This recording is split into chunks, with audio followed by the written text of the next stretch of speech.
শরীয়তপুরে পুকুরের উজান থেকে উঠে আসা কই মাছ ধরাকে কেন্দ্র করে রক্তাক্ত সংঘর্ষ। স্বামী স্ত্রী দুজনই আহত। ছিনতাই হলো স্বর্ণের চেন।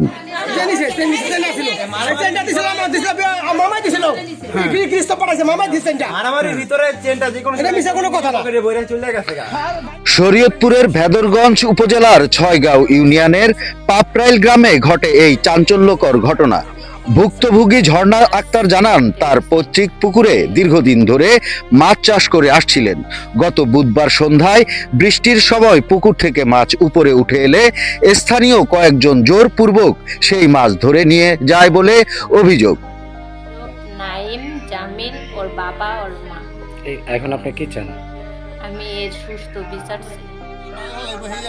স্বামী দেলোয়ার পালোয়ান বাধা দিতে গেলে পরিস্থিতি ভয়াবহ রূপ নেয়। অভিযোগ অনুযায়ী অভিযুক্তরা দেশীয় অস্ত্র নিয়ে হামলা চালায়। এতে গুরুতর আহত হন দেলোয়ার পালোয়ান। ভেঙে যায় তার কয়েকটি দাঁত, শরীরের বিভিন্ন স্থানে আঘাত।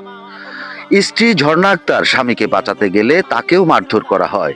এ সময় তার গলায় থাকা প্রায় 1 ভরি স্বর্ণের চেন ছিনিয়ে নেওয়ার অভিযোগ উঠে। স্থানীয়দের চিৎকারে অভিযুক্তরা পালিয়ে যায়। যাওয়ার সময় দিয়ে যায় হুমকি।